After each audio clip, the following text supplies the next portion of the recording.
El edificio representativo, que la República de Chile levantó para estar presente en el certamen iberoamericano, es sin duda el elemento arquitectónico más interesante de cuantos se construyeron, siendo uno de los pocos ejemplos vanguardista entre los construidos con tal motivo. Mientras el resto de países basaban sus representaciones en el regionalismo o el indigenismo, el pabellón chileno nació en la mente de su autor, con un único propósito: buscar su estilo nacional, y lo encontró representando las elevaciones de los Andes y la llanura costera chilena, lográndolo mediante el juego de volúmenes que acababan en la Gran Torre, sin olvidar detalles coloniales e indigenistas. La participación de Chile en la Exposición Iberoamericana de Sevilla representa un importante punto de inflexión, sustituyendo por primera vez la estética europea utilizada hasta entonces, por una propuesta que pudiera ser considerada como propia. En el mes de noviembre de 1924, el gobierno chileno fue invitado oficialmente por el Español para participar en el certamen sevillano, siendo inicialmente afirmativa su concurrencia. Sin embargo, no es hasta enero de 1926 cuando se recibe oficialmente la respuesta aceptando esta invitación, quizás como consecuencia de la amplia campaña en favor de la exposición organizada por la Cámara de Comercio Española y el prestigioso diario El Mercurio, editado en Santiago de Chile. El 29 de noviembre de 1927, se firma el acta de entrega de los terrenos cedidos por el ayuntamiento, en un solar de 3.100 metros cuadrados en los jardines de San Telmo, junto a la puerta del mismo nombre, próximo a los pabellones de Estados Unidos, Uruguay y Perú, con la condición de respetar las palmeras existentes. Esta superficie se amplió más tarde llegando a alcanzar los 5.850 metros cuadrados. En paralelo, ese mismo mes, es votado por el gobierno chileno 2 millones de pesos para la concurrencia. El pabellón es el proyecto ganador de un concurso celebrado en 1927 por la Asociación de Arquitectos de Chile, en cuyas bases no se especificaban condiciones estilísticas, aunque sí proponía una evocación nacionalista que debía simbolizar la raza chilena, siendo su construcción de carácter permanente. Al concurso se presentaron 7 proyectos, resultando ganador, tras una segunda convocatoria restringida, el presentado por el joven arquitecto bilbaíno, nacionalizado en Chile, Juan Martínez Gutiérrez. Hasta ese momento, Chile había estado presente en varias ferias internacionales, con pabellones de estética europea, como la de París de 1889, Búfalo 1901, y Gante 1913, pero en la Exposición de Artes Decorativas de París de 1925, Chile no pudo concurrir al no contar con un estilo propio, que era requisito indispensable para participar, por lo que en ese momento, la vanguardia cultural se encontraba en la búsqueda de una arquitectura nacional, basándose en mirar al pasado pero evolucionando, para proyectar al futuro. Así pues, la presencia de Chile en el certamen sevillano no solo supuso el mostrar a otros países su gran capacidad extractora y manufacturera, incluso su superioridad respecto a otros países latinoamericanos, sino el mostrar por primera vez en el extranjero un edificio que mostrara el sentir y el alma de una nación. Esta idea de creación de un nuevo orden propio, ligado a la tradición, son asumidas por el joven bilbaíno ganador del concurso, y su pabellón, que aún apoyándose en elementos culturales del país andino, adquirió un carácter simbólico muy cercano a la vanguardia expresionista, que con la compleja volumetría del edificio, habría de proponer la imagen analógica de la geografía del país chileno. Según las propias palabras del arquitecto Martínez Gutiérrez, este dice que el conjunto encuadrado en los jardines interpretará el espíritu chileno, sin recurrir para ello a motivos coloniales, sino a agrupaciones de volúmenes y trozos de escultura y pintura, capaces de sugerir el ambiente de un pueblo y de hacernos adivinar su cultura, expresar los plácidos remansos de las costas chilenas y la orografía titánica de los Andes, componiendo de forma casi escultórica las masas grises y blancas, que van ascendiendo hasta culminar en la fuerte torre. Toma el autor el recurso paisajístico a la hora de inspirarse en la concepción del edificio, para esquivar la ausencia de estilo arquitectónico propio, ya que el legado artístico indígena araucano era de escaso valor, en comparación con el de aztecas, incas o mayas. Su autor llega a Sevilla el 31 de octubre de 1927, para dirigir las obras, contratándose para su realización a la empresa constructora de los hermanos José y Eduardo Anduiza de Bilbao, especialistas en hormigón armado, que también construyeron el Stadium entre otros edificios para la exposición.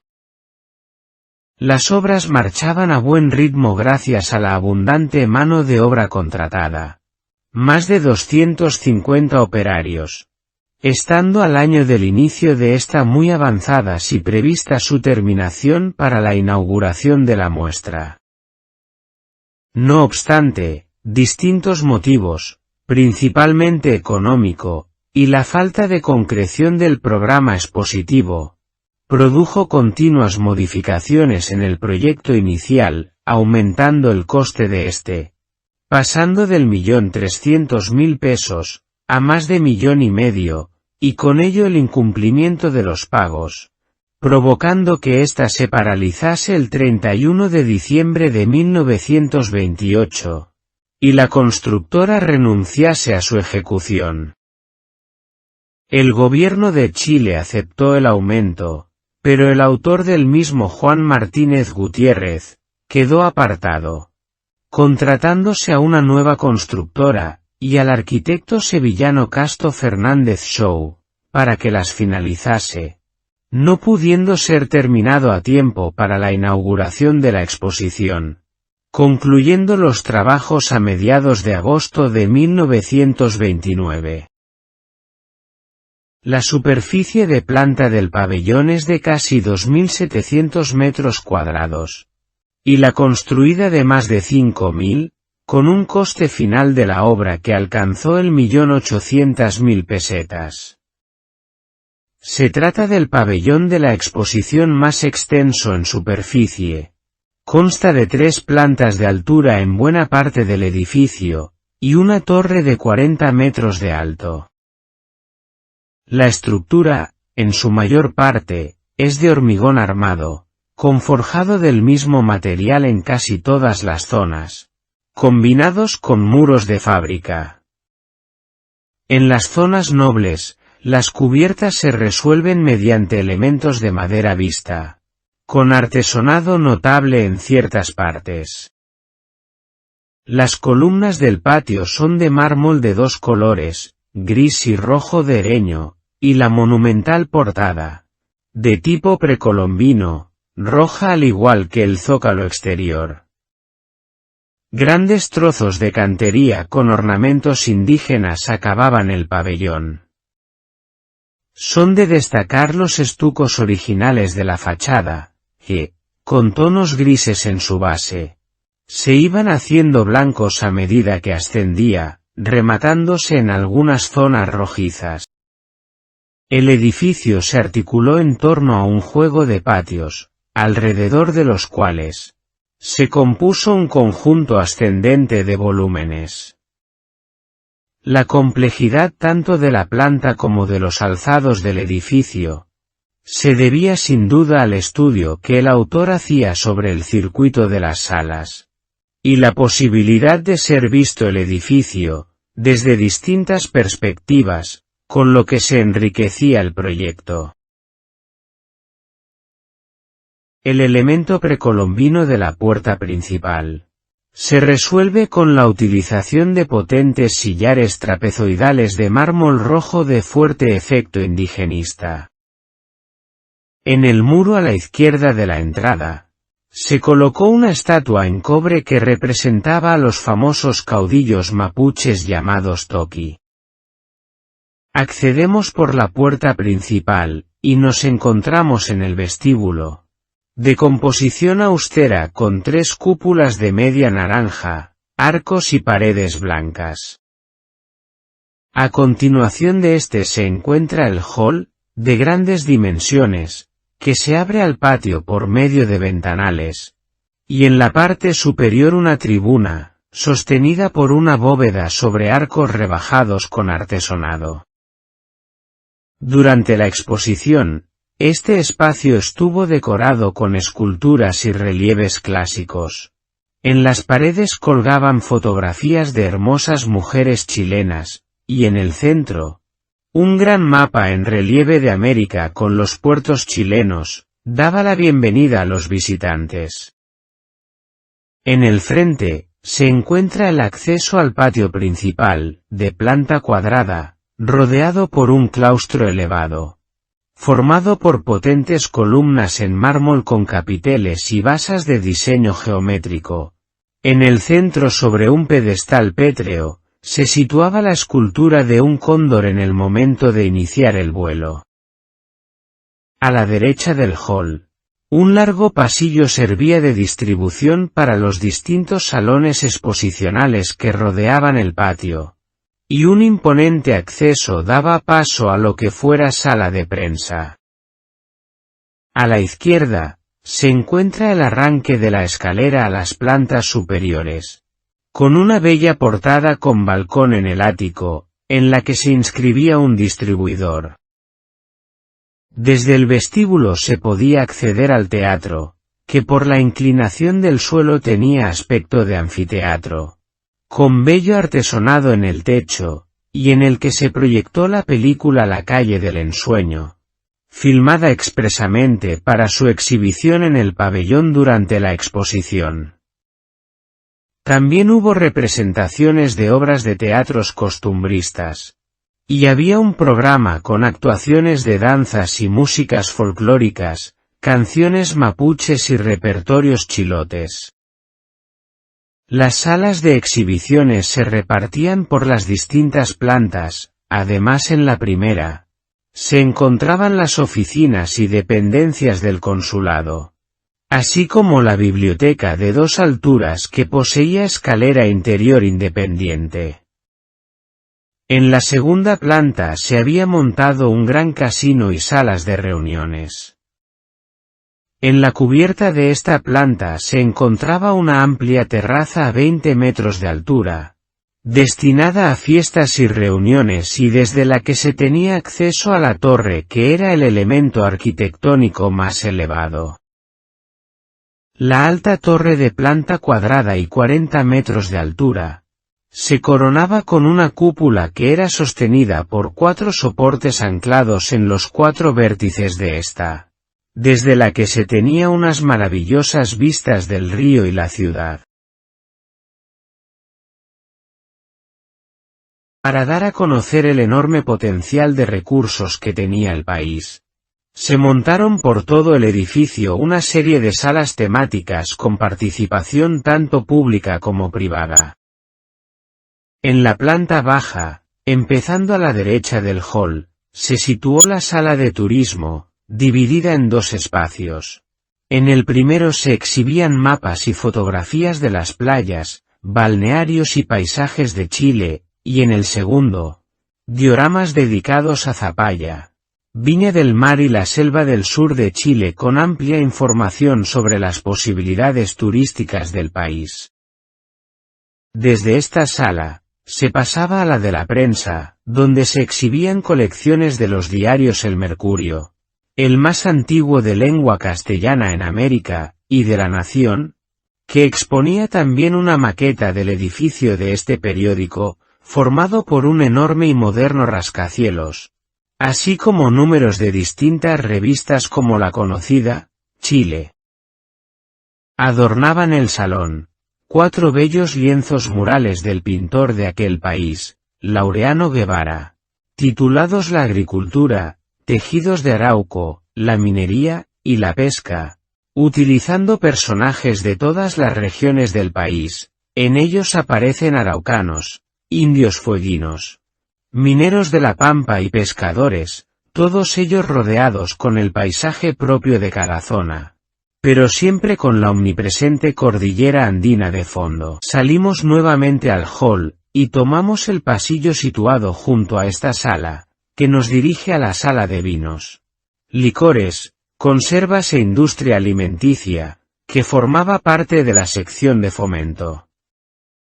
La industria vinícola era una de las grandes apuestas del gobierno, que se encontraba en plena expansión con una elevada demanda de sus productos. Estaba representada por 20 bodegas y 40 firmas conserveras, además de fábricas de cervezas y destilerías de licores.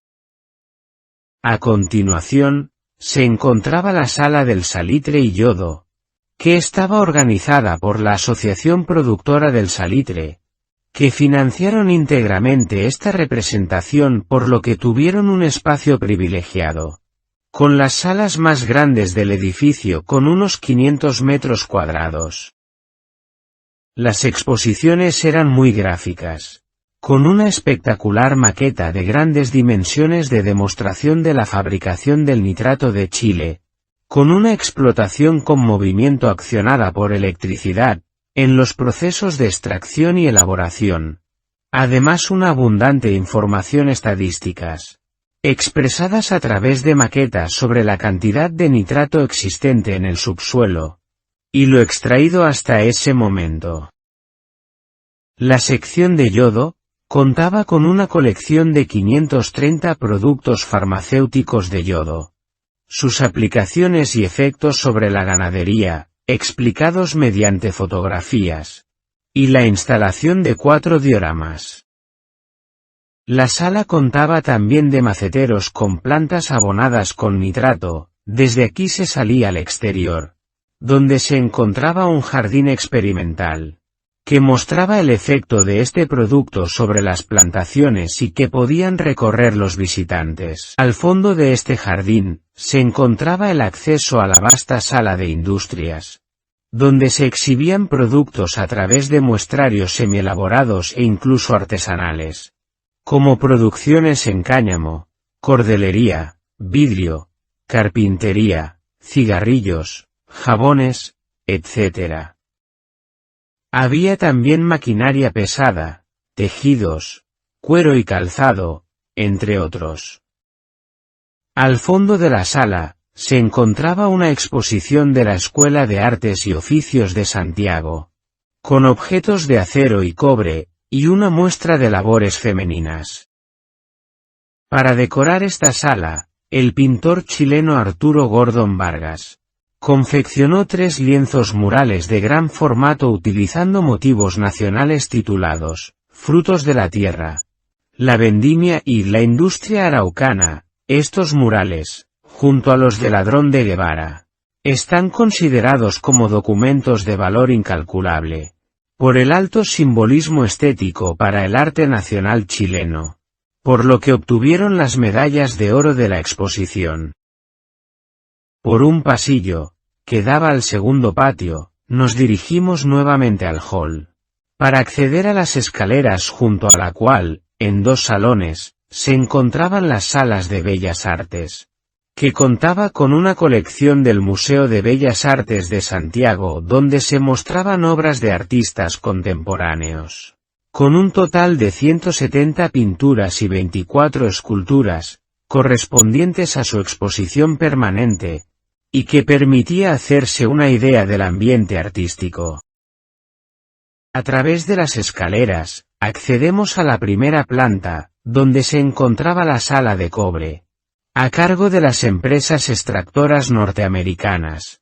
Fue considerada como la exposición más interesante del pabellón. Mostraba la evolución del metal desde que se extraía de la mina, hasta que quedaba convertido en distintos objetos, así como 2 maquetas de Chuquicamata. la más grande mina de cobre del mundo. Ascendemos a la segunda planta en la que se hallaban las salas de arte araucano y arte popular. En estas dos salas se mostraron una serie de objetos típicos del arte campesino y de la industria mapuche. En la primera se presentaban colecciones de tejidos, alfarería, instrumentos musicales, armas y plata araucana, estando atendida por indias ataviadas con sus trajes típicos. En la de arte popular, se exhibieron tejidos de lana de fabricación doméstica, juguetes de trapo, aperos de montar, etc. También se mostraron dioramas con escenas de costumbres araucanas y campesinas, y la reproducción de una choza herruca araucana con todos sus enseres. En esta planta también se encontraban salas de la sección de fomento, como las de instrucción pública y bienestar social, donde se mostraban el estado de la enseñanza chilena y nuevas técnicas pedagógicas, con maquetas de escuelas públicas y trabajos de los escolares chilenos. Y la sala de vías de comunicación. En esta sala se exhibían planos y maquetas sobre los caminos, ferrocarriles y sistemas de correos y telégrafos, así como estadísticas sobre las vías de comunicación. En la sala de bosque, pesca y caza, se exhibía una colección de la gran diversidad de especies de peces, aves y mariscos, todos ellos embalsamados, entre los que se encontraba un espectacular cóndor, y muestrarios de la riqueza maderera del país.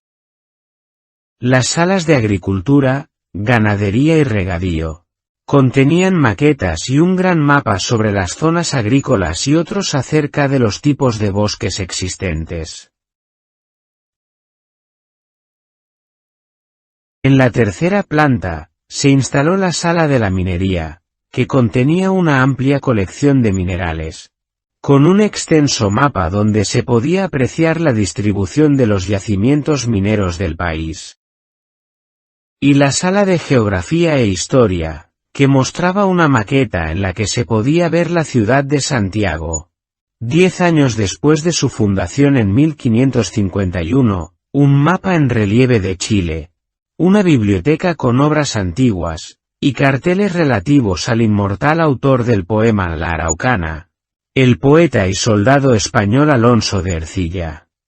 La decoración interior del edificio fue realizada por el artista Alfredo Cruz Pedregal, que diseñó el mobiliario del pabellón inspirándose en las formas decorativas del arte indígena, con estanterías, sillas, banquetas y otros elementos decorativos realizados en madera, basados en la composición escalonada del arte mapuche, que sirvió para darle un toque nacional a los objetos expuestos. Esta composición escalonada también sirvió como elemento decorativo en algunas partes del edificio, pero no era suficiente para generar una arquitectura nacional. El visitante, mientras recorría las instalaciones, podía escuchar una selección de música y canciones del folclore criollo realizada por la Casa Columbia de Nueva York, que sonaban desde un gramófono eléctrico bivatonal, especialmente construido por esta famosa casa discográfica. Además de los murales, antes señalados, la sala de historia estuvo decorado con retratos de gobernadores de Chile, así como en la sala de acceso. También colgaban de sus paredes 4 marinas pintadas por Álvaro Casanova Centeno. El pabellón fue inaugurado, aún sin terminar, por sus majestades los reyes, el 11 de mayo de 1929, debido a los retrasos en su construcción, no siendo hasta el 4 de octubre, cuando se produjera la apertura al público de todas sus salas. Es a partir de entonces cuando se organizan diferentes actos, como la entrega de las placas y diplomas ofrecidos por el Ayuntamiento de Valparaíso al general Millán Astray, y a los capitanes Jiménez e Iglesias. Y el alcalde de Sevilla, recibe del vicario del Arzobispado de Santiago de Chile la bandera chilena para ser depositada en la capilla de Nuestra Señora de la Antigua de la Catedral. La semana en honor a la República Chilena se celebró entre el 20 y el 25 de octubre de 1929, siendo visitado el pabellón nuevamente por Su Majestad la Reina Victoria Eugenia, el 23 de dicho mes, recorriendo todas sus salas, teniendo lugar una serie de veladas musicales a cargo de artistas chilenos, como el compositor Osman Pérez Freire acompañado de su hija, el extraordinario pianista Claudio Arrau, y el músico Enrique Soro. Antes de la clausura de la muestra, el gobierno chileno dio a conocer su intención de ceder a la ciudad su pabellón, para la instalación en él, de la Escuela de Oficios y Artes Aplicadas, produciéndose la entrega en el mes de noviembre de 1930, con la firma por el embajador Enrique Bermúdez, de la propiedad de la misma, escriturándose y valorándose en 1.650.000 pesetas. El pabellón fue durante la Guerra Civil, hospital, y concluida la contienda, cuartel militar. Entre los años 1961 y 1963, fue sede del Instituto San Isidoro, pasando posteriormente al uso previsto, funcionando como tal hasta la actualidad, como escuela de arte. El edificio sufrió en 1970, la primera de una serie de reformas para adaptarlo a su nuevo uso como centro educativo, actuando posteriormente en 1982, 1987, 2006, y por último en 2008 con acciones puntuales de mantenimiento y mejora de las condiciones del edificio. Como resumen decir, que los problemas económicos y recortes presupuestarios marcaron esta obra, en la que Martínez Gutiérrez no ve forma de reconducir esta, debido a la gran superficie construida. Es claro el esfuerzo realizado por su autor, para conseguir un resultado significativo en la participación de Chile en la muestra, en contra de la desorganización gubernativa de este país, siendo actualmente estudiado este edificio, como ejemplo de la nueva arquitectura chilena surgida en aquellos años.